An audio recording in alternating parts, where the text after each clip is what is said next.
Hi, everyone. I'm Stan Mallow. Welcome to Paranormal Yacker. My guests on today's show are Daniel and Teresa Duke, great-great-grandchildren of Jesse James. I'll be discussing with them the book they wrote about him, The Mysterious Life and Faked Death of Jesse James. Daniel and Teresa Duke, welcome to Paranormal Yacker. Thank you. Thank you. Pleasure to be here. Yeah, Great. we're really looking Now, forward the to book it. you've written about your great-great-grandfather, Jesse James, is based on family records, forensic evidence, and his personal journals. I read it from cover to cover, found it a fascinating read, and learned so much from it. You really set the stage for the book, and I was impressed by that. At the very beginning, where in the acknowledgement section, you give an old Texas Ranger quote your mother, Betty Dorset Duke, lived by, that being, and I love this, no man or woman in the wrong can stand up against a fellow or lady that's in the right and keeps on a common. There is so much wisdom in that. Your mom had to be one heck of a wonderful woman. She She was a was. wonderful woman. She was an amazing woman. Over the years, there have been many myths, misconceptions, and outright falsehood told about your great-great-grandfather. Could you set the record straight and tell my viewers what things said about him have no validity at all? Well, there are so many things. A lot of people that's a good question, and it actually gets very deep. A lot of people think of him as just an outlaw, and he was much more than just an outlaw. People think most people don't get deep into the history, so they don't understand, why he was an outlaw. In a way, he was forced to become an outlaw. After the Civil War, the guerrillas, he was a Civil War guerrilla fighter. They weren't granted amnesty at the end of the Civil War. He tried to turn himself in, and he was shot through the lung when he was riding into Lexington, Missouri. Somehow he lived. He got lucky and lived, but he had a choice. They were either hunted down and executed, or they became outlaws. Or he could have left the country, but for some reason he didn't choose that path. He decided to live up to the outlaw name. He didn't go looking for trouble, but he did rob banks. I mean, he wasn't an angel by any means, but he's a highly misunderstood figure, in my opinion. I don't think he was violent or reckless unless he had to be. And he, in those kind of situations, I'm sure you could get pushed into all sorts of behaviors. But he always steered clear of trouble if he could, and he didn't go looking absolutely. for it, if that And makes in your sense. book, you reveal certain things about him, like you could understand the direction he took, because he was only 14 years old when the militias from one side came and wanted him to reveal where his brother Frank was. He said no, and they really tortured him. They did. They tortured him. And, they pushed his mother around. They hung his stepfather, Dr. Reuben Sand. Who was left for his stepfather, they hung him. He was had brain damage after the fact. Like, he was never the same again. I mean, they did a lot of damage. Went past that day that they came and raided him. I mean, they did a lot of damage. Yeah, you go into detail about that, and anybody reads that, they can fully understand why, he may want to do the things that he did, that people perpetrated such horrible things on him and his family. What allegiance does he have to them? I mean, that's the way I looked at it. Now, in your book, you mentioned that in your search for the truth about Jesse James and his connection to your family, you came up, and it surprised me, with a number of brick walls, and that some people who had the information that proved your connection to Jesse James tried to withhold it from you. What do you think was the reason for not wanting to share that information for you? Well, I think there were various reasons. Some people, I believe their reason was money. Like the James Farman Museum, for example, in the late 90s, they brought in about approximately $7 million a year from tourist money. That I could see their motivation was probably mostly money. And then there were other groups. We even had members of our own family trying to put a stop to it. One side of the family had basically sold out Jesse. They'd given and sold information to the group, people connected with the James Farman Museum in Missouri. So they sold out in exchange for keeping their mouth, keeping quiet. And there was a lot of little it dealt with money. Also, there were some relatives who were ashamed to be descended from an outlaw. They didn't like it. But at the same time, those same relatives enjoyed fruits of his labor, if that make, they, on one hand, they enjoyed the fruits of his labor, but on the other hand, they were ashamed of it. So they didn't want to admit it. He bought all of his children a farm and a house. They were all comfortable and taken care of. Yet on the same hand, they didn't want to admit who he was. Yeah, in some eyes, he was infamous, and in other eyes, he was like Robin Hood. So I guess it just depended on the person's perception of Jesse James. And not to be repetitive, again, you said it in the very beginning, when you know how he was treated and what happened to him, you could understand why people are going to rebel or say, these are not nice guys. I mean, he waved a flag to truce, and they still did bad things to him. Oh, yeah. Terrible. Exactly. Yep. Now, since... Yeah, he tried to surrender and got shot. I read that. I says, holy heck. This is not in the history books. Happily, you put it in the history books now. Yeah. Now, since there exists newspaper articles from the time and photographs that show Jesse James in an open casket surrounded by family and friends at his funeral, many believe he did indeed die as a result of being shot by Robert Ford.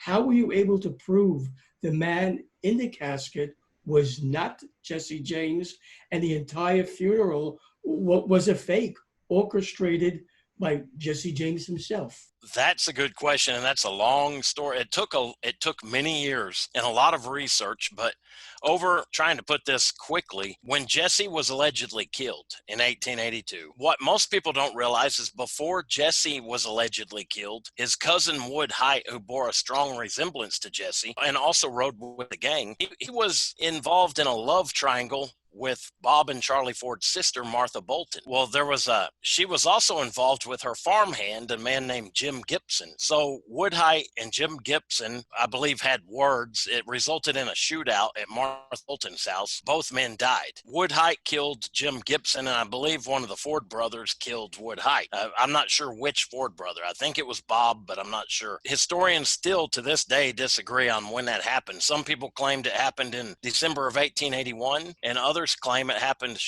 in late March of 1882. So they're not sure. They haven't been able to pin it down. We believe it happened in late March, shortly before the alleged, and I think they took that opportunity to claim it was Jesse and not Wood Height. The funny, there's a lot of detail in that statement that I won't go into right now, but that would take forever just to explain it all.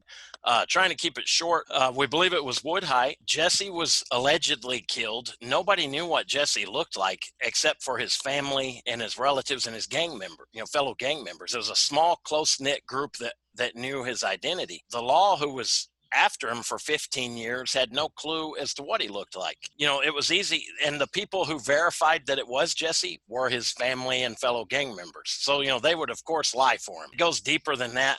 At the coroner's inquest, the lady who he was supposedly married to, Z. Mims, and had children with, allegedly, she didn't know how old he was or which finger was supposedly missing on which hand. He was supposedly missing the tip of one of his fingers. She had no clue as to which finger was missing or his age. And this was a guy she was married to for several years and had children with. Didn't know any details about him, yet she knew fine details of every piece of jewelry she owned that was left in the house. Then you fast forward to the funeral. Jesse's mother, Zerelda, was quoted by reporters at the time as saying his aunt came up and said, "That's not the Jesse I knew." And his mother leaned over and hushed her and said, "That's my rabbit's foot." And it doesn't even make sense really, other than, that was her lucky charm. Just keep quiet about it.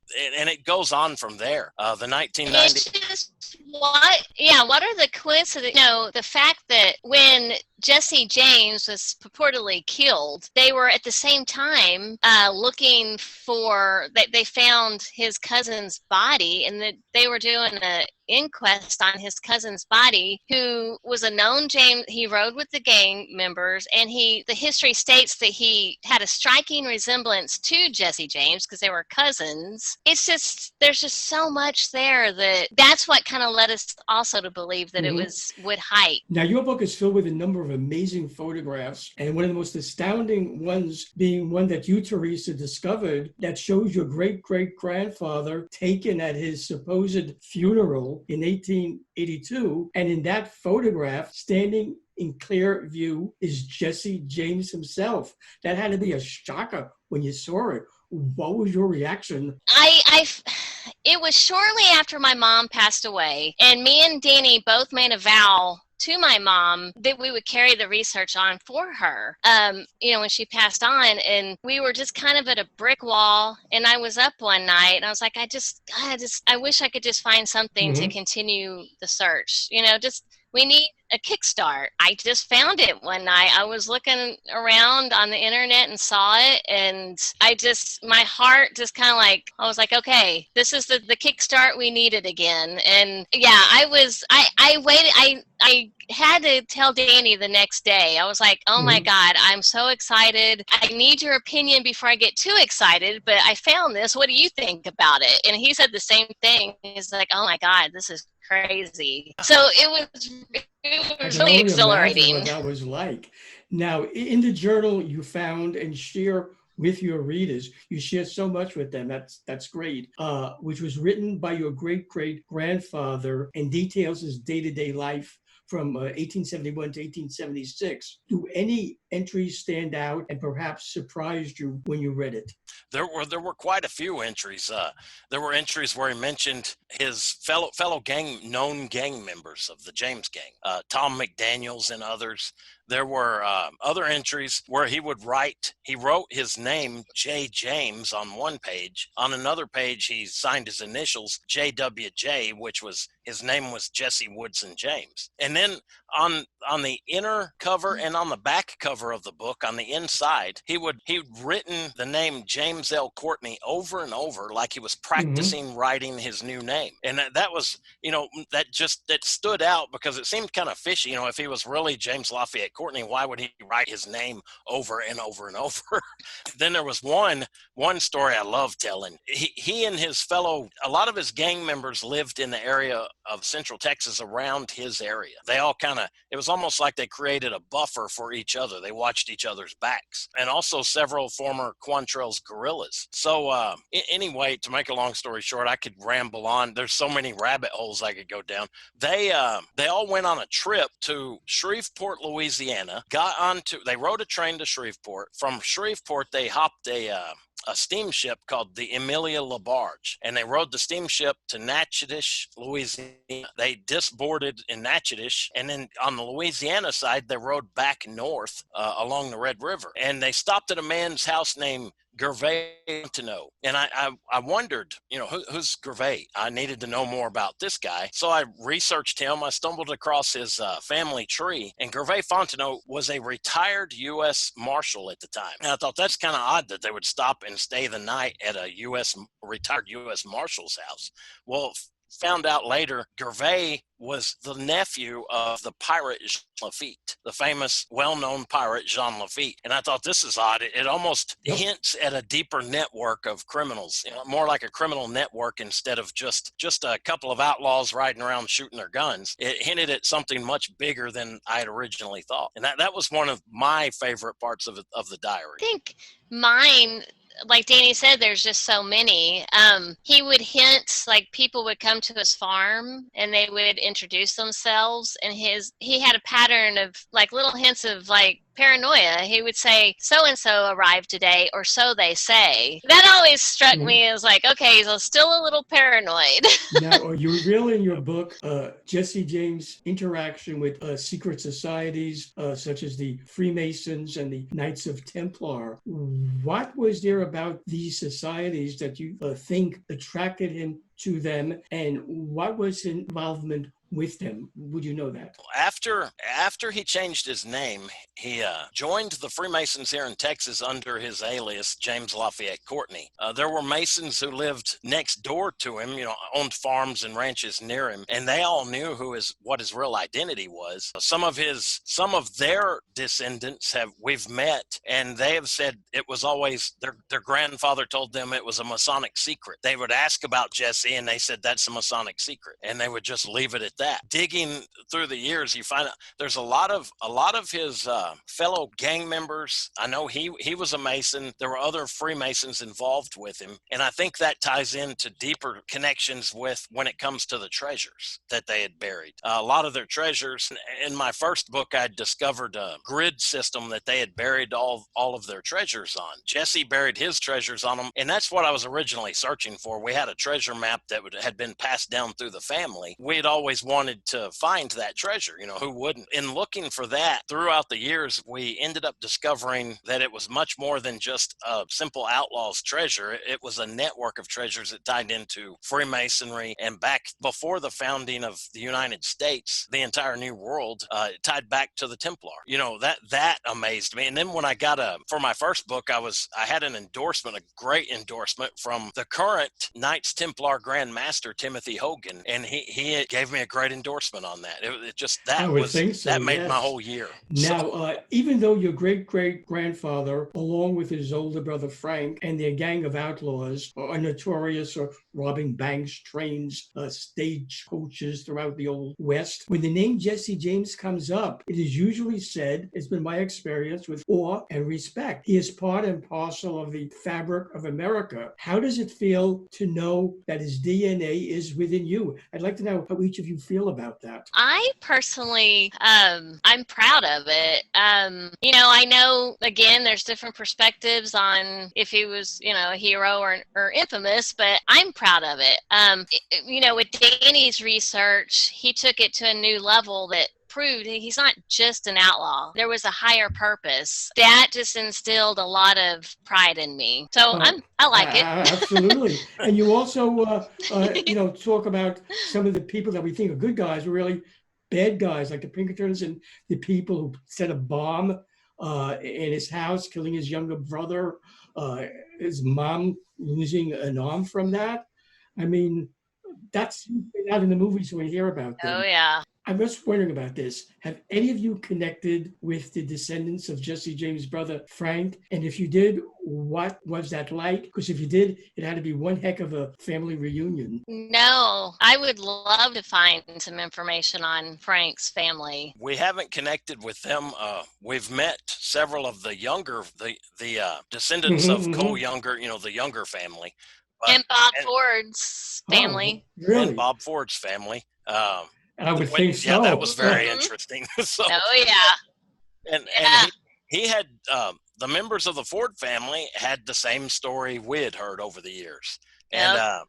And they knew that it was Jesse had faked his death, and they were proud that they were happy to see someone come along and find that, other than just them saying it, because who was going to, you know, it was, of course they could say it, but not many people would believe it. But just because, you know, people would think, oh, you're just trying to clear your family's name. So, but they were very, very happy that we'd come out with this information. Now, I would like to ask this next question to you separately. First you, Daniel, and then you, Teresa. When it comes to the legacy left by your great-great-grandfather, Jesse James, is there one thing about him, above all others, that you would like the readers of your book to take away with them? That he didn't die as history said he did. That would be the most important one, in my opinion. He lived a long life. He wasn't shot in the back of the head in a cowardly manner. And there was a lot more to him than people realize. You do that. You pull all of that out, and we know, you know, him 100%, not little pieces of the puzzle off him, but the whole thing, which is great. And Teresa, what about you? I think just that he wasn't just a bank robber. You know, he had a higher purpose. And like Danny said, he was a very mysterious, intriguing man. There's just a lot of pieces to the puzzle that we still need to figure out. You did a heck of a good job on that, let me tell you that. Now, should my viewers want to order your book, The Mysterious Life and Fake Death of Jesse James, how do they go about doing it? Because I'm sure a lot of my viewers would like that book. It's available anywhere in the world that books are sold. I mean, it's literally everywhere. It's in Europe, Canada, the U.S., Mexico, and just about, I've even heard it's in several countries in Africa. So there's a lot of different places you can get it. I think the only places you probably couldn't find it would be the Antarctic and North Korea. So, you know, All I got to say, Daniel and Teresa, I've been thinking about this, and I have no doubt that right now, your mother, Betty Dorset Duke, and your great great grandfather, Jesse James, are looking down on you from heaven and are proud as they can be of your book. I wish you both much deserved success Thank with it. you. Daniel and Teresa Duke, I thank you for being my guest on Paranormal Yacker. It's been an absolute pleasure interviewing you. The two of you are great, and this is really a part of Americana history. Thank you for sharing. thank you. Thanks It's for been having a us. real honor for being on Thank your you. show, so thank you. Hi, everyone. I'm Stan Mallow, host of Paranormal Yacker, an exciting free YouTube series that explores everything from ghosts to UFOs. To view the series, just click on any of the photo thumbnails below. I would greatly appreciate it if you subscribe to my free YouTube channel. All you have to do is click on the subscribe for free button at the top of this page. Thanks.